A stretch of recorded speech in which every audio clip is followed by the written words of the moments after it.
Hello and welcome. Our top focus today is on South Africa. Just days after the country saw the formation of an unusual unity government, cracks are now out in the open among the main coalition partners. African National Congress, or the ANC, and the Democratic Alliance, the DA. As per reports, the deal between the two largest parties is all but over. The two parties have been at loggerheads over the cabinet ranks, and talks between them on cabinet formation are now stalled amid a lack of consensus. The two sides have exchanged a flurry of letters, which have now been leaked and reveal the heightened disagreements. In one of the letters shared on the 25th of June, South African President and ANC Chief Cyril Ramaphosa accused the DA leader John Steenhuisen of moving the goalpost and trying to create a parallel government in breach of the Constitution.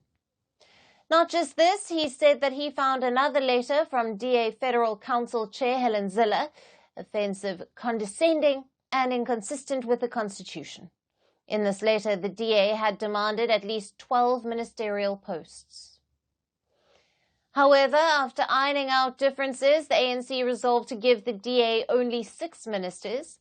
These include Home Affairs, Basic Education, Public Works and Infrastructure, Communications and Digital Technologies. Forest and Fisheries, as well as Trade and Industry, were also on the list for the DA. However, it later revised the offer and replaced the key Trade and Industry Ministry with the Tourism Industry. Now, DA leaders were unhappy with the decision. They then wrote to Ramaphosa and asked for 2 more ministers, and this demand has reportedly infuriated President Cyril Ramaphosa, who has now warned the DA to conclude all the talks on cabinet ranks by this week. The rift is being anxiously watched by financial market traders. South African markets slumped earlier today with the news of the deepening rift. ANC-DA coalition has been seen as more of a business-friendly, and investors anticipated the acceleration of economic reforms with their collaboration. However, that now seems to be in jeopardy. After the 29th of May elections, the ANC for the very first time lost its parliamentary majority in 3 decades. It won just 40% of the vote share, while the DA managed to win around 22%. The Nelson Mandela Party, which fought apartheid in South Africa, was forced to form a government of national unity with its main rival, the DA, and several other smaller parties. However, the centre-right DA is known for being a party of white privilege, and such a coalition has not been supported by the traditional ANC base. Rift and delays on cabinet formation were anticipated by analysts for such a government. However, if the deal collapses altogether, it could take South Africa to an unprecedented era of political uncertainty and instability.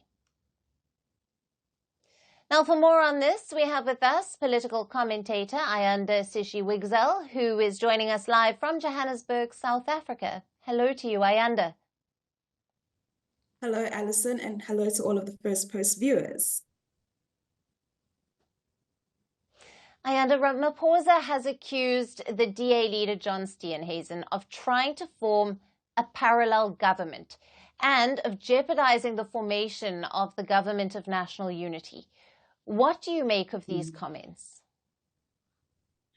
I think that the president of the country is right on the money on saying that the Democratic Alliance is trying to gain power through governing, even though they have not been given the mandate to do so. So you rightly pointed out that no one political party got majority in this election, which means that we need to get into a government of national unity. A government of national unity means that no outright political party gets to have most of the most powerful positions in cabinet. So political parties need to come together, come to the table and form a coalition, a national government of national unity in order to work together. And that means that no one political party can get the most powerful positions. It has to be spread amongst everybody. So I am failing to understand why it is that the Democratic Alliance is leading their negotiation strategy in this manner. it shows that their electorate really is in trouble, because right now it shows that their political party is vying for power in government instead of working with the government, or working to form a government rather. And it is really harrowing to see the audacity, the audacious way in which these negotiations have been taking place, because they are nothing short of just a power grab from one political organization. And it is really disappointing to see such happening. Right. And exploring the potential tensions between parties, especially given the ideological differences, we have seen these cracks beginning to show in this very newly formed NGU already. What is your view of the latest tussle over the cabinet ranks?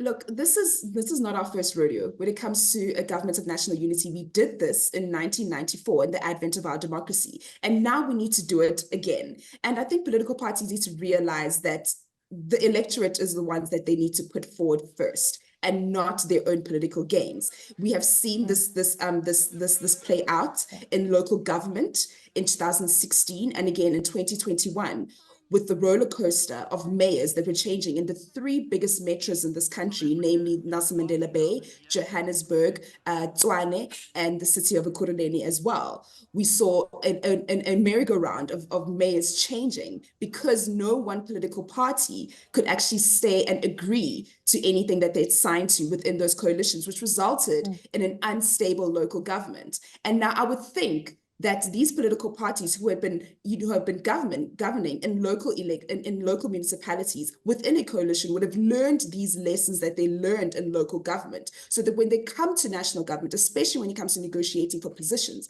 that they will not do and repeat the same mistakes that they had done previously within the local elections, within the local governments and the local municipalities. But now we are seeing that play out again. People are not negotiating in good faith. We see letters being leaked, things are coming to the public incomplete. So there's misinformation and disinformation that is coming out about the negotiations. We see that there is a power grab that is happening in this tussle between cabinet positions. Really shows the electorate, not necessarily the people who are in government and those who are in power, but what it shows is that the electorate was correct in actually not giving one political party majority power, because now what this election has done is unmask and show the real face of who these political parties really are. So it's not about the electorate, it's not about the people, it's about whether or not my political party can attain the position of minister, the deputy minister, and of the deputy director general and the director general positions, which is really cadre deployments, which is also really hypocritical, because the Democratic Alliance took the African National Congress to court, all the way to the Constitutional Court, for cadre deployments, but in the same vein turn around and write in a letter that they expect cadre deployments, they expect to practice rather cadre deployments, and that the president needs to sign off on this. It really is just shocking, a shocking state of affairs. Right, and just quickly, Ramaphosa has called on the DA to conclude the cabinet ranks this week. What is the likelihood of this deadline being reached and achieved, and where to from here?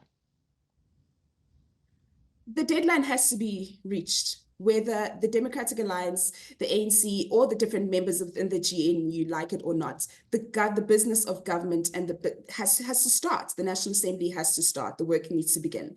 I think that negotiations will conclude this week, although I will not be held to ransom for that, because I've previously said that things will happen, and now they haven't, because we are living in unprecedented times.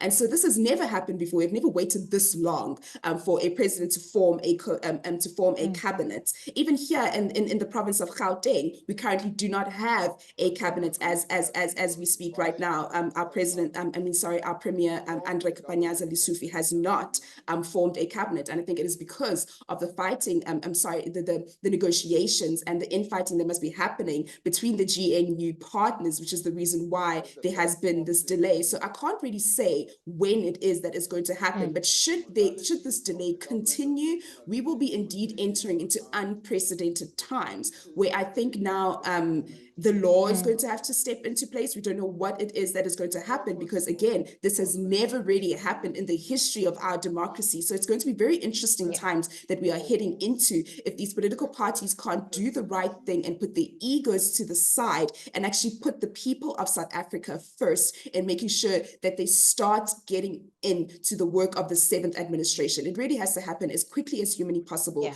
because really we are waiting for the work of government to take place. Yeah, absolutely. And as always, great to have you with us on Firstpost Africa. Thank you. Thank you. Firstpost reports from the world's second largest continent. Hello, I'm Alyson Grange. A very warm welcome from Durban, South Africa. We get you the news and the newsmakers from Africa.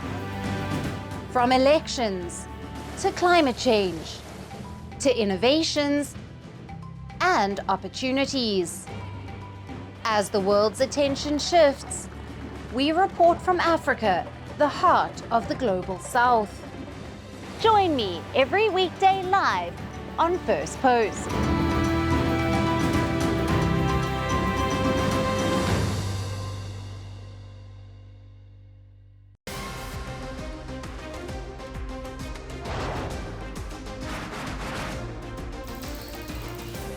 Obviously today, the T20 World Cup Bangladesh has moved across to the West Indies.